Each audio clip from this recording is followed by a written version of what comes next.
अस्सलाम वालेकुम, welcome to Minute Mirror. This is your host Syeda Sakina Salim.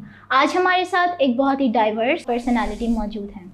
उनके बारे में कितना कुछ कहें कम होगा, लेकिन for your information he is a foreign policy analyst, he is an entrepreneur of his own organization Fari group and he is a mentor as well as a writer. ये था उनका इंट्रोडक्शन। तो आज हम उनसे बात करेंगे regarding youth and the decay of knowledge in youth. Most of the population of Pakistan is youth और तकरीबन more than half of the population youth ही है। जबकि ये जो यूथ है हमारी, ये निहिलिज्म और डिप्रेशन में जा रही है और नज़र आ रही है, हमें ये सारा कुछ नज़र आ रहा है। लेकिन इसकी वजह क्या है, ये काफ़ी वजूहात हैं इसके पीछे। तो इसी को डिस्कस करते हुए हम सर से सवालात करेंगे और उनसे उनकी राय मालूम करेंगे। अस्सलाम वालेकुम sir, welcome to the show. Sir, जैसे मैंने अभी अपना टॉपिक इंट्रोड्यूस करवाया, तो आप जानते हैं, आप एज टीचर भी पढ़ाते रहे हैं, आप एंटरप्रेन्योर भी हैं और मतलब आप करंट अफेयर्स से भी वाकिफ़ हैं। तो क्या वजह है कि जो यूथ है हमारी वो डिक्लाइन में जा रही है और डिप्रेशन, एंग्जाइटी, ये सारी चीज़ें बहुत ज़्यादा इन है हमारी सोसाइटी में? What's the reason according to you? First of all Sakina, thank you, आपने मुझे इनवाइट किया और मिनट मिरर की टीम का मैं शुक्रिया अदा करूँगा इस इनिशिएटिव के लिए। देखिए, सबसे इम्पॉर्टेंट चीज़ जो हमें आज के दौर में अंडरस्टैंड करनी है कि हम with reference to what decline consider कर रहे हैं। हम मॉरल डिक्लाइन की बात कर रहे हैं, हम उनका करियर जो वो एक्सपेक्टेशन करते हैं कि एकेडमिक इंस्टीट्यूशन से पढ़ने के बाद कि वो बनना चाहिए, जब वो नहीं मिलता तो साइकोलॉजिकल डिक्लाइन की बात कर रहे हैं। हम उनकी ओरिएंटेशन ही डेवलप जो नहीं हो पा रही उसके डिक्लाइन की बात कर रहे हैं, या फिर हम कंपैरिजन कर रहे हैं रेस्ट ऑफ द वर्ल्ड का, जनरेटिव एआई का, मॉडर्न टूल्स का, मशीन लर्निंग का, उस पर्सपेक्टिव में जो उनकी कंपैटिटिवनेस है उसका डिक्लाइन।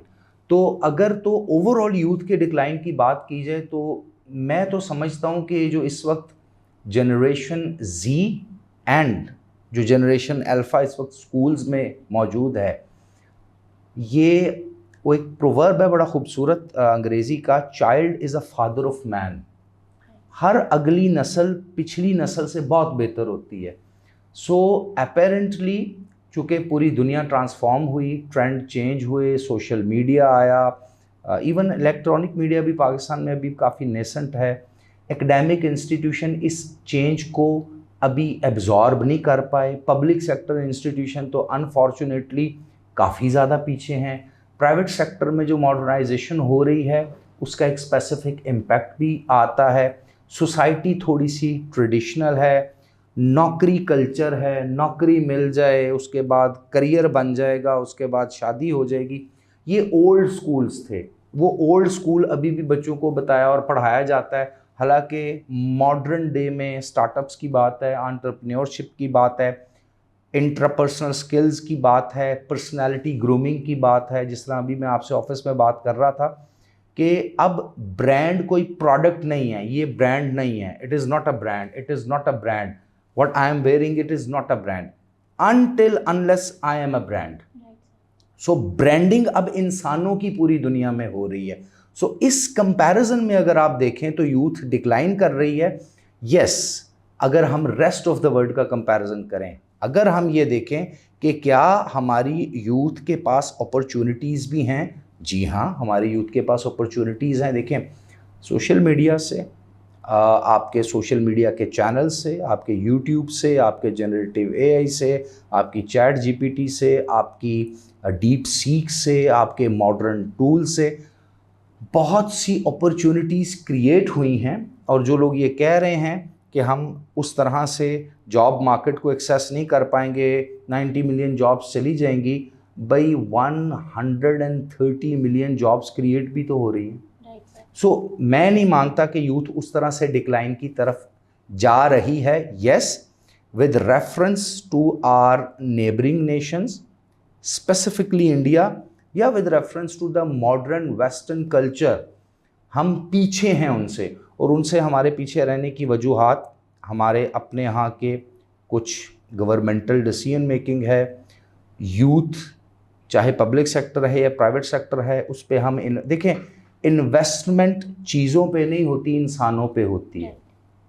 आज सैयदा सकीना मेरे से इंटरव्यू कर रही हैं तो अगर आपके वालिदैन ने आपको अच्छी तरह से पढ़ाया लिखाया, आपका कॉन्फिडेंस बिल्ड किया, आपको इस सोसाइटी में उस सोसाइटी की हार्डशिप्स को फेस करने के काबिल बनाया, तो आपके अंदर एक कॉन्फिडेंस पैदा हुआ।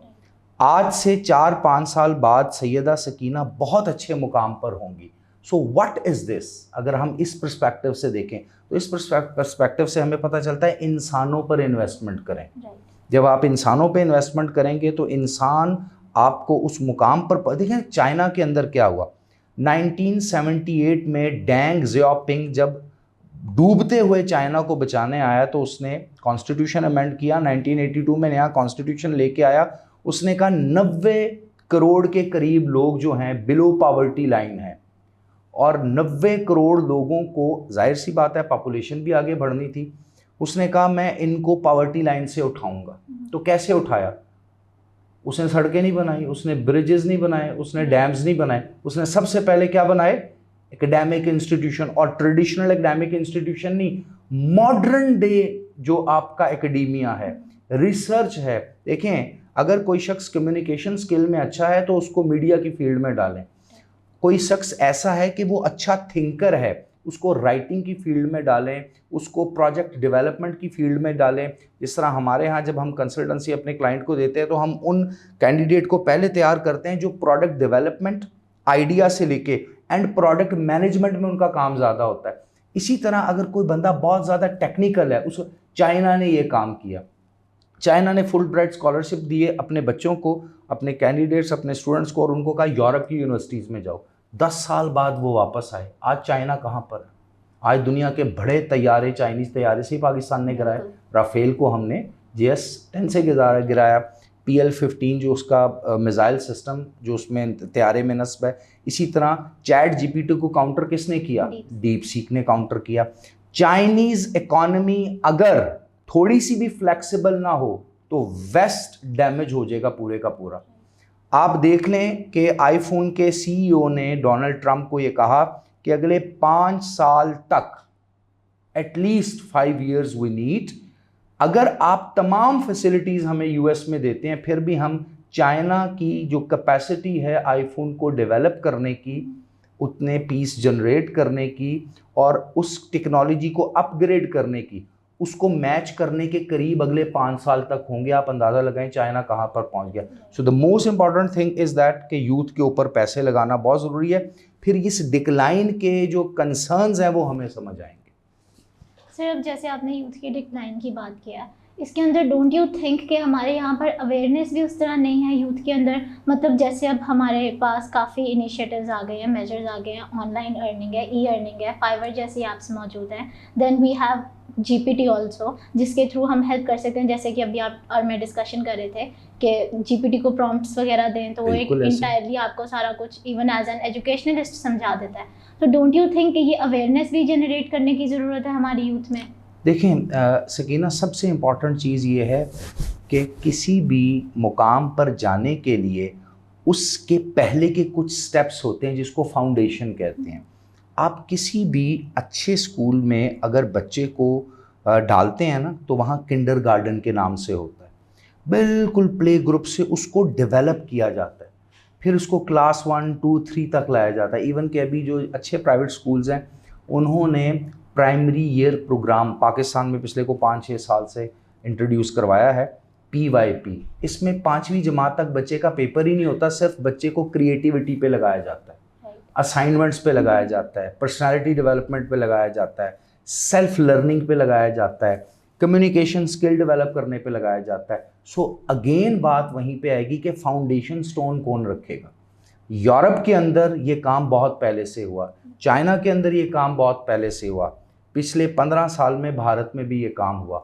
हमें यहाँ पर इनिशिएटिव लेना है कि जब एक रॉ ग्रेजुएट किसी यूनिवर्सिटी के 5वें 6ठे सेमेस्टर में चला जाए तो अब कॉर्पोरेट सेक्टर में, प्राइवेट सेक्टर में इंस्टीट्यूशंस के साथ, CEOs के साथ, डिफरेंट एंटरप्रेन्योर्स के साथ, डिफरेंट किस्म के एक्सपर्ट्स के साथ उनके लेक्चर रखे जाएं, उनकी ओरिएंटेशन डेवलप की जाए। फिर जहाँ पर उनकी ओरिएंटेशन हो, आखिरी 2 सेमेस्टर या आखिरी 1 साल उनके सिलेबाई को वैसे डिज़ाइन किया जाए कि उस ओरिएंटेशन के अकॉर्डिंगली मार्केट में वो एडजस्ट हो सके। फॉर एग्जांपल आप ग्रेजुएशन करके जब निकलते हैं तो मार्केट में आपके लिए जॉब नहीं है। अब क्या ट्रेंड आ गया कि आपने अपॉर्चुनिटी क्रिएट करनी है, तो क्रिएट करने के लिए पब्लिक प्राइवेट सेक्टर का लिंक होगा। और अगर पब्लिक प्राइवेट सेक्टर का लिंक, गवर्नमेंट के फैसले, लेजिस्लेशन और बड़े पॉलिटिकल इश्यूज होते हैं और माइंडसेट की बात होती है, अगर माइंडसेट ही नहीं है, वो उस तरह से फ्यूचर को कोई देखना ही नहीं चाह रहा, तो उसके लिए फिर पाकिस्तान में बहुत अच्छे इंस्टीट्यूशंस है प्राइवेट सेक्टर में जो इनिशिएटिव लेते हैं। जिस तरह आपका इदारा है, ये सिर्फ और सिर्फ अब एक न्यूज़पेपर नहीं रहा, आप मीडिया पे भी आ गए हैं। आपका मैंने पिछले दिनों देखा एक सेरेमनी हो रही थी जिसकी कुछ इन्फॉर्मेशन सोशल मीडिया से मुझे मिली कि आप लोगों ने थिंक टैंक बना लिया।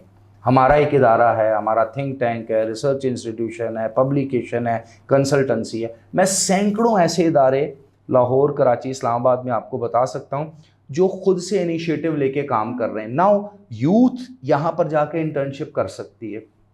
प्राइवेट सेक्टर यूनिवर्सिटीज़ इस पर्सपेक्टिव में थोड़ा बेहतर हैं क्योंकि वो खुद से रब्ता करती हैं। मुझसे अक्सर प्राइवेट सेक्टर यूनिवर्सिटीज़ के जो डायरेक्टर स्टूडेंट अफेयर्स हैं वो अक्सर मुझे ईमेल करते हैं, रब्ता करते हैं कि हमने इतने बच्चे आपके पास भेजने हैं।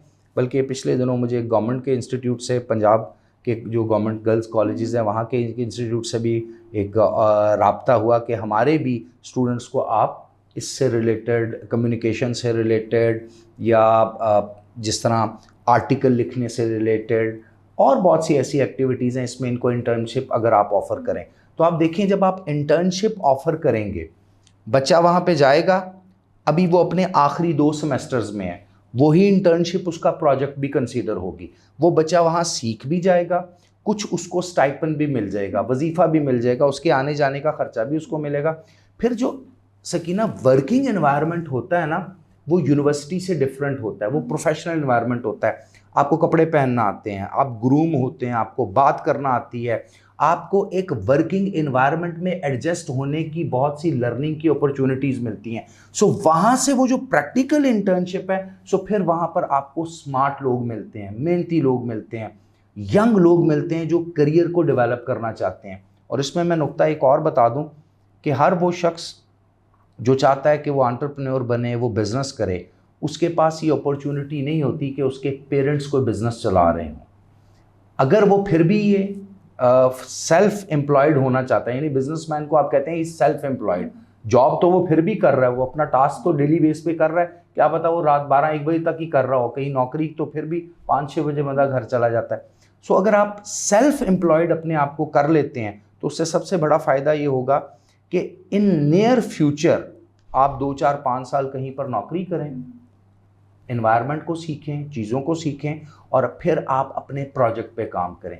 देखिए यूरोप क्यों तरक्की किया, अमेरिका क्यों तरक्की किया और चाइना क्यों तरक्की किया, इसके पीछे एक ही नुक्ता है कि उन्होंने 2 चीज़ों को वैल्यू दिया।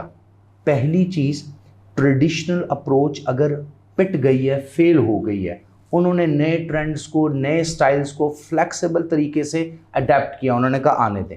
दूसरा, उन्होंने यूथ को अपॉर्चुनिटी दी कि यूथ जिस भी आइडिया पे काम करना चाहती है, गवर्नमेंट फंडिंग करती थी। अच्छा, अगर गवर्नमेंट फंडिंग नहीं करती तो कॉर्पोरेट सेक्टर में, प्राइवेट सेक्टर में जितने भी बिजनेसमैन बैठे होते हैं, उनको वो जो काम मिल रहा होता है, वो जो आइडिया मिल रहा होता है, उनके पास फाइनेंसेस होते हैं, वो जब उसको उसके साथ मिलके फंड करते हैं। फॉर एग्जांपल एक दौर था, हम घर में शार्क टैंक देखा करते थे, फिर भारत में शार्क टैंक का भी कॉन्सेप्ट आया, फिर पिछले दिनों मैंने देखा चंद साल पहले पाकिस्तान में भी वो कॉन्सेप्ट आया। लेकिन आप देखें कि एक मैच्योर बिजनेसमैन भी जो थे, उनके पास भी वो शार्प आइडिया नहीं थे जो कि अमेरिकन के पास या इंडियंस के पास थे। रीज़न क्या है? कल्चर नहीं है।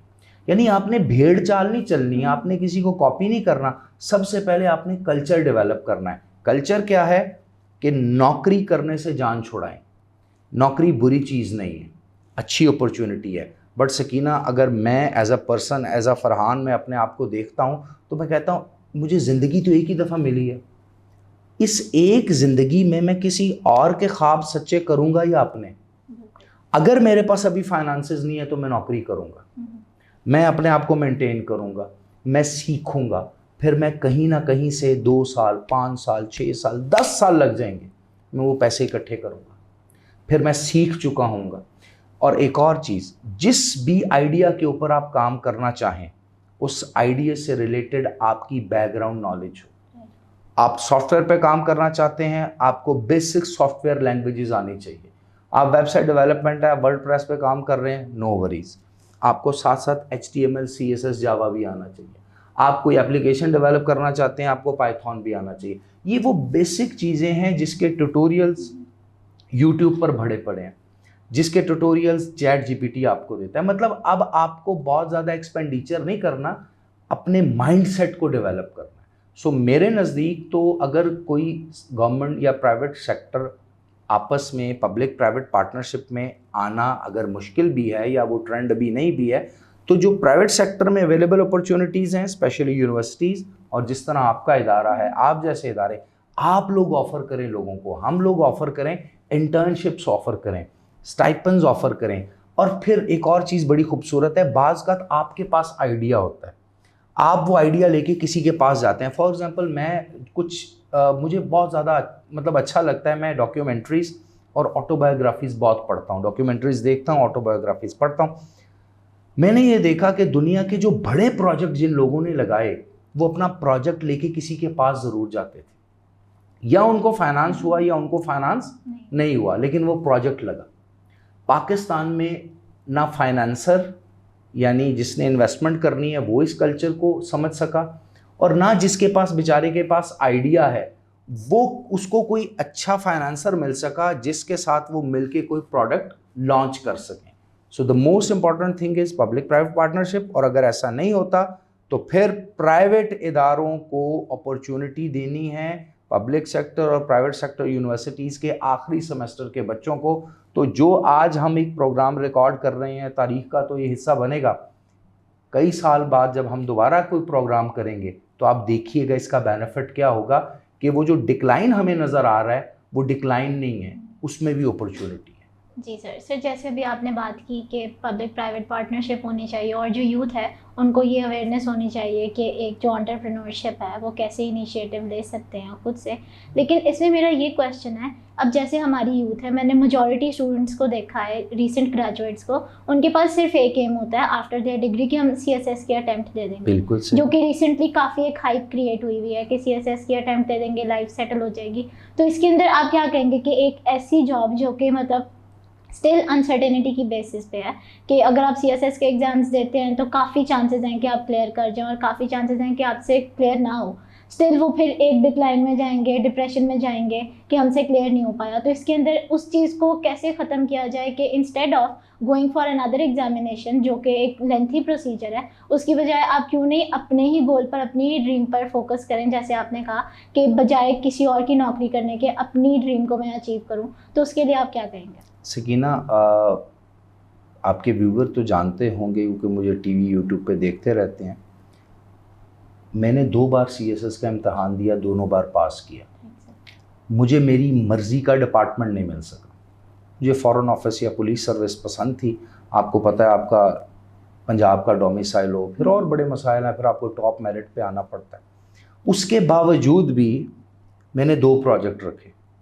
एक मेरी CSS की एकेडमी जो मैंने 10 साल चलाई, एग्जेक्टिव कोचिंग सेंटर ECC, आज भी आप यूट्यूब पे जाएं आपको मिल जाएंगे, मेरे अपडेटेड लेक्चर वहाँ पर आते हैं। दूसरा, मैंने फारी प्रोजेक्ट जब लॉन्च किया, रिसर्च का इंस्टीट्यूट जब लॉन्च किया, इन दोनों के साथ मैंने MPhil भी किया, मैंने PhD भी की। अब आप गौर से देखिएगा कि CSS कर लेना ही बहुत बड़ी बात नहीं है। आज मुझे 14 साल हो गए CSS को पढ़ाते हुए, और 14 साल से मैं CSS के एस्पायरेंट को इंटरव्यू की भी प्रिपरेशन करवाता हूँ। The most important thing is ज़िंदगी में आपके पास अगर 6 अंडे हैं तो पहले तो लोगों को पता होगा 6 अंडे क्या हैं। 6 आइडियाज़, 6 रास्ते, 6 अपॉर्चुनिटीज़, उनको एक बास्केट में नहीं डालना। You must have at least 2 or 3 baskets. Don't put your all eggs in a single basket. CSS ही सब कुछ है, नो। मेरे बॉस से सीनियर, मेरे बॉस से जूनियर, मेरे बॉस से कुलीग, अच्छे ग्रुप्स में जाने के बाद भी 2 साल बाद सर्विस छोड़ के घर चले गए, यूरोप चले गए, UN में चले गए, लिली यूनिवर्सिटी फ्रांस चले गए, कोलंबिया यूनिवर्सिटी न्यूयॉर्क चले गए। वो क्यों गए?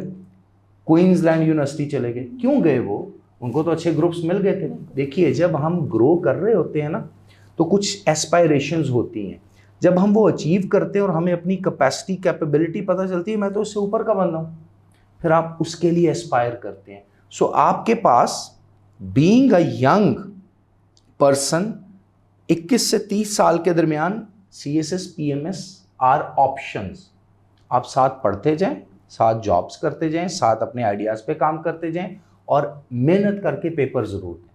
अगर पास हो गए, मर्जी का ग्रुप मिला, बहुत अच्छी बात है, वहाँ पे आप सिविल सर्विस में अपना कैरियर बनाएं, पब्लिक एडमिनिस्ट्रेशन है। अगर ऐसा नहीं होता तो आपके पास और बास्केट और बाकी एग्स भी मौजूद हैं, बाकी आइडियाज़ भी मौजूद हैं। आप एमफिल करें, आप बाहर चले जाएं, आप इंटर्नशिप्स करें, आपको छोटा मोटा बिजनेस करें, आपको स्टार्टअप के ऊपर काम करें। इतनी ज़्यादा इंडस्ट्रीज़ हैं पूरी दुनिया के अंदर, आप किसी और चीज़ पे काम करना शुरू करें, आप फ्रीलांसिंग काम करें। आज मैं ऐसे फ्रीलांसर्स को जानता हूं जो 1 से 1.5 करोड़ रुपया मंथली कमा रहे हैं, and they are not TikTokers, they are not something कि वो अपनी फैमिली व्लॉगिंग करके अपने कल्चर को, अपनी बाकी चीज़ों को मसख करके और इमेज ख़राब कर रहे हैं। No ways, highly expert level पे उनके पास प्रोजेक्ट्स आते हैं और बहुत ज़्यादा प्रोजेक्ट्स आते हैं, उन्होंने टीमें डेवलप कर ली हैं और वो पाकिस्तान के नौजवान हैं। सो आपके पास बहुत सी अपॉर्चुनिटीज़ हैं। अब लाइफ को देखें सकीना, प्लान करना है। हाँ, यहाँ एक और कमी है कि हमारे एकेडमिक इंस्टीट्यूशंस में ना ग्रूमिंग उस तरह से की जाती है, ना करियर काउंसिल की जाती है। करियर काउंसलिंग क्या होता है कि बच्चे की ना ओरिएंटेशन, अब मैं सीनियर हूँ, मैं किसी और नज़र से आपको देखूंगा जब आप क्लास में पार्टिसिपेट करोगे, जब आप प्रेजेंटेशन में पार्टिसिपेट करोगे, जब आप मुझसे आके अपने बॉस से सवाल पूछोगे, मुझे पता चल जाएगा आपकी ओरिएंटेशन क्या है। Now it is my duty. अब मैं ये ड्यूटी कब दूंगा? यहाँ हमारे यहाँ जो सॉरी टू से टीचर कम्युनिटी है, उनको लगता है कि किताबें पढ़ना और किताबें पढ़ा देना, ये भाई प्रोफेशनल्स आके पढ़ाते हैं पूरी दुनिया में। अगर एंटरप्रेन्योरशिप की बात करें तो दुनिया के बड़े इदारों में जब आप फाइनल सेमेस्टर्स में जाते हैं तो वहाँ पर एंटरप्रेन्योर्स और CEOs आके पढ़ा रहे होते हैं। उनको स्पेशली रिक्वेस्ट की जाती है।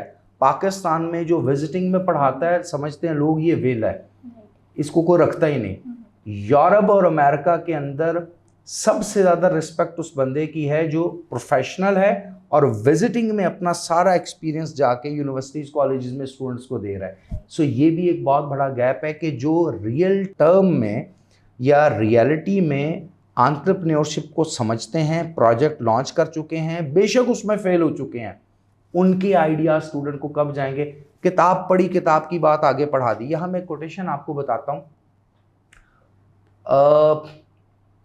मार्क जुकरबर्ग से किसी ने पूछा कि जो नॉलेज है आपकी ज़िंदगी में, इसकी क्या अहमियत है? सो ही सेड कि जब आप कुछ लर्निंग करते हैं और वो आपका नॉलेज बेस बन जाता है, यानी आपके पास बहुत ज़्यादा इल्म आ गया है, तो ना आपको कोई फ़ायदा है ना सोसाइटी को कोई फ़ायदा है। बट जब आप लर्निंग करते हैं और आपकी लर्निंग स्किल में ट्रांसफॉर्म हो जाती है, बजाय एक स्टैटिक नॉलेज, एक इल्म ही है ना आपके पास, वो तो लाइब्रेरियों में भी पढ़ा है, स्किल किधर है? वो लर्निंग जैसी स्किल में ट्रांसफॉर्म हो जाती है, तो अब आप अपना भी फायदा कर रहे हैं और दुनिया का भी। देखिए आप प्लेटफॉर्म डेवलप कर रहे हैं। फॉर एग्जांपल, जो आपका मिनट मिरर का एक इंस्टीट्यूट है, ये एक इदारा है, ये किसी का ब्रेन चाइल्ड था ना, किसी ने इसके बारे में सोचा था ना। अब आप उस शख्स के आइडिया को देखें और कितनी दुनिया को ये सर्व कर रहा है, इंफॉर्मेशन दे रहा है। आपका ये अब यूट्यूब चैनल है, कितने लोगों को जॉब्स मिलेंगी, कितने लोग यहाँ पर आएंगे, कितने लोग अपना आइडिया शेयर करेंगे, लेकिन इनिशियली किसी एक ने इसके ऊपर काम किया था ना। सो ये वो चीज़ है कि जब आपकी लर्निंग ज़िंदगी में जो आप सीखते हैं वो ट्रांसफॉर्म हो स्किल के अंदर, तो आप डेवलप करते हैं और सोसाइटी डेवलप करती है। अगर आपकी लर्निंग वही एक इल्मी बहस, इल्मी मुबाहिसा, थ्योरेटिकल पैराडाइम और सोच के महवर में रह जाए, तो आप देखें एबसीड्स के यहाँ जब खिलाफत अब्बासिया थी तो सबसे ज़्यादा दानिश्वर लोग थे और वो हर वक्त बहस ही करते थे और वो इल्मी बहसें होती थी, प्रैक्टिकल नहीं थे। वो आए दूसरी तरफ से मंगोल, उन्होंने प्रैक्टिकल कर दिया, पूरी की पूरी खिलाफत ख़त्म हो गई। ऑटोमन्स के साथ भी यूरोप ने यही किया। मॉडर्न डे के अंदर आप इस वक्त देखें जो राइज ऑफ चाइना है वो क्या है? Transformation of learning into skill, और स्किल से प्रोड्यूस हुई प्रोडक्टिविटी, प्रोडक्टिविटी को मैंने भी इस्तेमाल किया, आपने भी किया, इन्होंने, हम सब ने जब वो चीज़ें इस्तेमाल की तो वो रेवोल्यूशन हो गई, उससे फ़ायदा आना शुरू हो गया।